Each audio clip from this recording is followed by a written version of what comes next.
Jeigu chromas išbalęs, ar kažkokių yra abejonių, ar priemonė veiks ar neveiks, mes visada rekomenduojame atvykti pas mus į parduotuvę ir pasižiūrėti, ar ta priemonė veikia.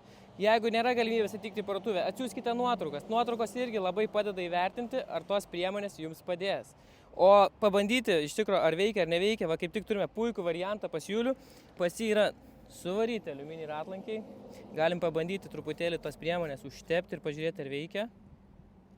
Ir žinosim, ar pas jį šiuo atveju padės, ar jam bus reikalingas pilnas ratlankių poliravimas.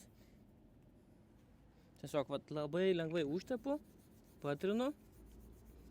Matom, kad priemonė tamsėja, tai reiškia, kad jinai iškelia nešvarumus.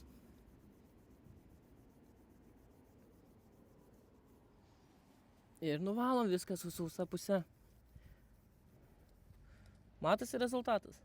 Matosi, manau, ne, per kamerą.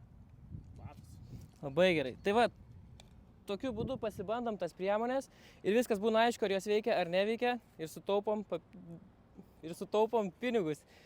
Tai jeigu turi daugiau klausimų, klauskit, padės juos jūs atsakyti. Taip pat noriu priminti, kad šią savaitę turime puikius pasiūlymus Shiny Garage produktams. Atlauksim jūsų apsilankant tiek internete, tiek fizinėse parduotuvėse. Iki!